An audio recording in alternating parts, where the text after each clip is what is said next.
ओम शांति। बाबा ने आज मुरली में कहा, मीठे बच्चे, तुम्हारी एक डोर एक बाप से है, तुम्हारा कनेक्शन एक से है, एक से ही तुम्हें तोड़ निभाना है। अगर हमारा कनेक्शन उस परमेश्वर से हो जाए, उस पिता से हो जाए जो बाकी असली पिता है, उसके बाद सारे बंधन, सारे नाते स्वतः जुड़ जाते हैं, एक ही से हो जाते हैं। वो माँ का भी रिश्ता, बेटे का भी रिश्ता, सब कुछ हो जाता है। एक कहानी याद आती है बहुत सुंदर, कि वृंदावन की कहानी है कि एक सेठ के यहाँ पर बेटी नहीं थी, तो दिन रात पुकारता था कि बेटी नहीं है, उसका दुख होता है। तो एक बार एक सन्यासी ने कहा, जिसका जो नहीं होता है उसे उसका परमात्मा होता है, तो क्यों न तुम वृंदावन में रहते हो तो राधा को अपनी बेटी समझ लो। उसने कहा कि ठीक है। तो सन्यासी चले गए, दिन रात रोते, पूजा करते, राधा को अपनी बेटी की तरह मानते। बहुत टाइम बीता, सावन का महीना आया, तो उनके यहाँ पर बेटे की पत्नी और उनकी पत्नी सेठ की मनिहारिन आई चूड़ी पहनाने के लिए। तो चूड़ी पहनाई, लेकिन बगल की पड़ोसन बनके राधा भी चूड़ी पहनने के लिए आ गई। और चूड़ी पहनने के बाद जब मनिहारिन उस सेठ के पास पैसे लेने के लिए गई, तो उन्होंने 2 का मूल्य दिया। तो मनिहारिन ने कहा कि मुझे एक और का चाहिए, मैंने 3 को पहनाई है।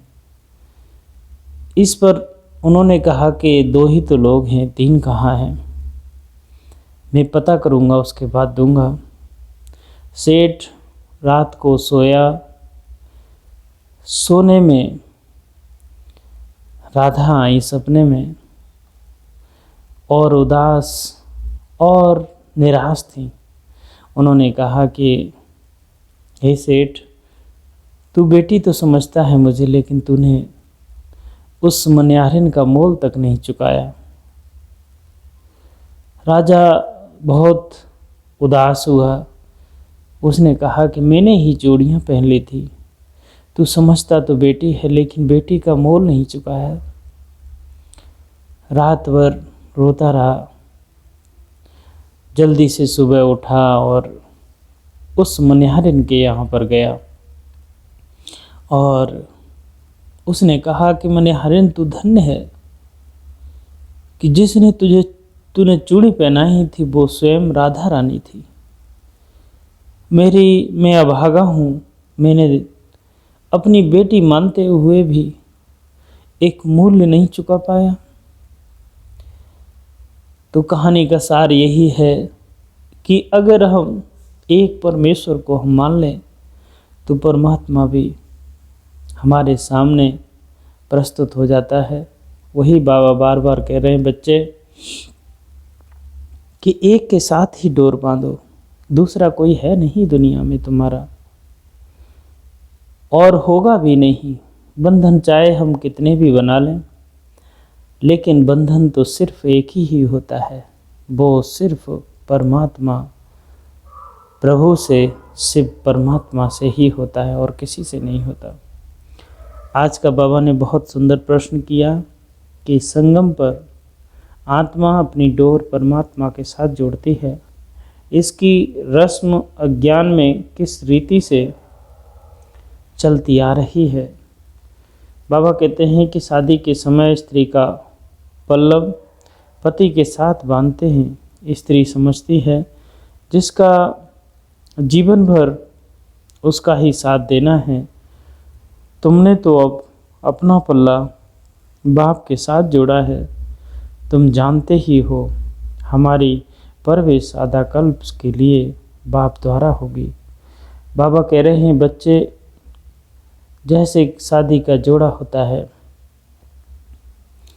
बांध दिया जाता है खोट से खोट और आजीवन साथी बन जाते हैं, उसी तरह से है परमात्मा के साथ भी तुम भी खोट बांध लो तो आजीवन साथी बन जाओगे। आज बाबा ने जो गीत है जीवन डोर तुम्ही संग बांधी, देखो गीत में कहते हैं जीवन डोर तुमसे बांधी, जैसे कोई कन्या है वह अपनी जीवन की डोर पति के साथ बांधती है, समझती है कि जीवन भर उसका ही साथी होकर रहना है, उसको ही परवरिश करनी है। ऐसे नहीं कि कन्या को उसकी परवरिश करनी है, नहीं जीवन तक उसको परवरिश करनी है। तुम बच्चों ने भी जीवन डोर बांधी है, बेहद का बाप कहो, टीचर कहो, गुरु कहो, कुछ भी कहो। यह आत्माओं की जीवन की डोर परमात्मा के साथ बांधने की है, वह है हद की स्थूल की। हम माँ बाप भाई बहन सबसे बांधते हैं, वो हद की हैं, लेकिन अगर हम परमात्मा के साथ बांध लें तो वो परमानेंट डोर हो जाएगी, वो कभी नहीं छूटेगी। फिर वह उनके घर जाती हैं, देखो हर एक बात समझने की बुद्धि में चाहिए। कलयुग में अब आसुरी मत की बातें तुम जानते हो, हमने जीवन की डोर एक से बांधी है, तुम्हारा कनेक्शन एक से है, एक से ही तोड़ निभाना है, क्योंकि उसको हमको बहुत कुछ सुख मिलता है, वह तो हमको स्वर्ग का मालिक बनाता है। तो ऐसे बाप की श्रीमत पर चलना चाहिए। यह है रूहानी डोर, रूह ही श्रीमत लेती है और आसुरी मत लेने से तो नीचे गिरे हैं। हमने ईश्वर को छोड़ करके सारे काम किए हैं और जिससे हमारी गति नहीं हुई, हम नीचे ही गए। तुम जानते हो हम अपनी आत्मा की डोर परमात्मा के साथ बांधते हैं तो हमें उनसे 21 जन्म सदा सुख का वर्षा मिलता है। उस अल्पकाल के जीवन डोर से तो नीचे गिरते आए हैं, यह 21 जन्मों के लिए गारंटी है। तुम्हारी कमाई कितनी ज़बरदस्त है, इसमें गलत फहमी नहीं करनी चाहिए। माया गफलत बहुत कराती है। इन लक्ष्मी नारायण ने जरूर कोई से जीवन डोर बांधी जिससे 21 जन्म का वर्षा मिला। तुम आत्माओं की परमात्मा से जीवन डोर बांधी जाती है, कल्प कल्प उनकी तो गिनती नहीं बुद्धि में बैठता है। हम शिव बाबा के बने हैं, उसने जीवन डोर बांधी है। हर एक बात बाप बैठ समझाते हैं। हम जानते हैं कल्प पहले भी बांधी थी, अब शिव जयंती मनाते हैं, परंतु किसकी मनाते हैं पता नहीं।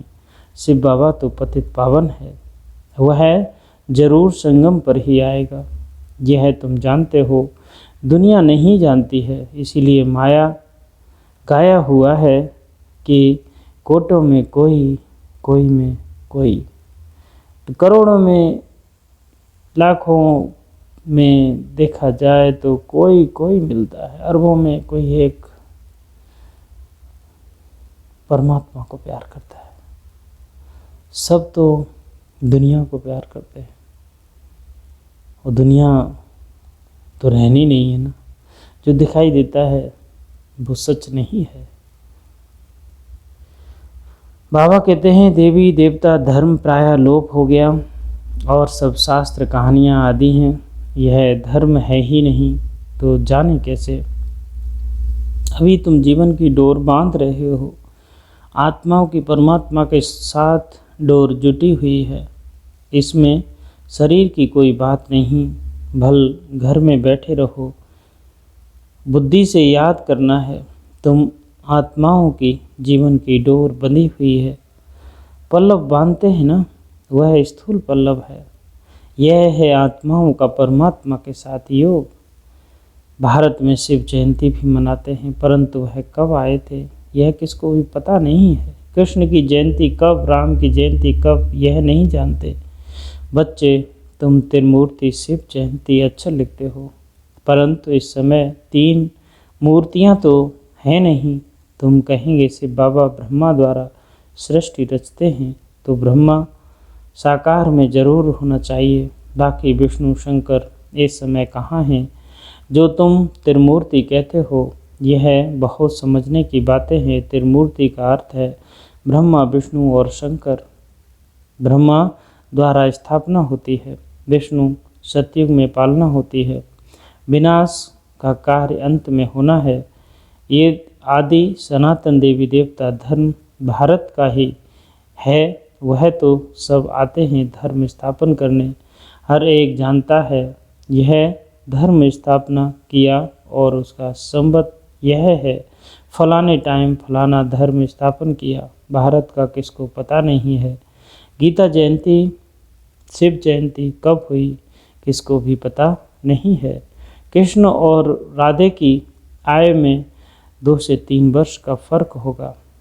सतयुग में जरूर पहले कृष्ण ने जन्म लिया होगा, फिर राधे ने, परंतु सतयुग कब था यह किसको पता नहीं है। तुम भी समझने में बहुत वर्ष लगे हैं तो 2-3 दिन में कहाँ कैसे समझोगे। बाप तो बहुत सहज बताते हैं, वह है बेहद का बाप। जरूर उनको सबको वर्षा मिलना चाहिए ना। ओ गॉड फादर कह याद करते हैं, लक्ष्मी नारायण का मंदिर है, यह स्वर्ग में राज्य करते थे, परंतु उनको यह वर्षा किसने दिया? जरूर स्वर्ग के रचयिता ने दिया होगा, परंतु कब कैसे दिया वह कोई नहीं जानते। तुम बच्चे जानते हो जब सतयुग था और कोई धर्म नहीं था। सतयुग में हम पवित्र थे, कलयुग में हम पतित हैं, तो संगम पर ज्ञान दिया होगा। सतयुग में नहीं, वहाँ तो प्रारब्ध है, जरूर अगले जन्म में ज्ञान लिया होगा। तुम भी अब ले रहे हो। तुम जानते हो आदि सनातन देवी देवता धर्म की स्थापना बाप ही करेगा। कृष्ण तो सतयुग में था, वह यह प्रारब्ध कहाँ से मिलेगी? बाबा कह रहे हैं कि कृष्ण भी सतयुग में था और वहाँ पर पालना विष्णु के द्वारा होती है, ब्रह्मा के द्वारा स्थापना, विनाश का कार्य अंत में होगा। आज बाबा ने बहुत अच्छी पॉइंट धारणा के लिए दी हैं कि अपनी बुद्धि की रूहानी डोर एक बाप के साथ बांधनी है, एक ही की श्रीमत पर चलना है। हम एक ही मति पर चलें। अगर कोई इंसान किसी शहर में जाना चाहता है और वो बार बार रास्ता पहुँचे तो कभी उस शहर में नहीं पहुँच पाएगा, क्योंकि एक शहर में पहुँचने के अनेक रास्ते हो सकते हैं, भटकता रहेगा। लेकिन अगर हम एक ही डोर पकड़ लें और एक ही बताए जैसे वैसे ही चले जाएं तो शहर में पहुँच जाएंगे। वही बाबा कहना चाहते हैं, बच्चे एक का हाथ पकड़ लिया, एक की उंगली पकड़ ली, अब मत भटको। दुनिया बहुत भटकाऊ है, ये ऐसा मकड़ जाल है कि जो फंसा वो फंसता ही गया, कभी ना निकल पाया। बाबा कहते हैं हम मोस्ट स्वीटेस्ट झाड़ का कलम लगा रहे हैं, इसीलिए पहले स्वयं को बहुत बहुत स्वीट बनाना है। याद की यात्रा में तत्पर रह विकर्म विनाश करने हैं। आज का जो वरदान दिया कि सर्व खजानों को विश्व कल्याण प्रति यूज करने वाले सिद्ध स्वरूप भव। जैसे अपने हद की प्रवृत्ति में, अपने हद के स्वभाव संस्कारों की प्रवृत्ति में बहुत समय लगा देते हो, लेकिन अपनी अपनी प्रवृत्ति से परे अर्थात उपराम रहो और हर संकल्प बोल कर्म और संबंध में बैलेंस रखो तो सर्व खजानों के इकोनॉमी द्वारा कम खर्च वाला नशीन बन जाओगे। और अभी समय रूपी खजाना, एनर्जी का खजाना, स्थूल खजाना में कम खर्च वाला नशीन बनो। इन्हें स्वयं के बजाय विश्व कल्याण के प्रति यूज करो तो सिद्ध स्वरूप बन जाएंगे। आज का बाबा ने स्लोगन दिया कि एक की लगन में सदा मगन रहो तो निर्विघ्न बन जाएंगे। ओम शांति।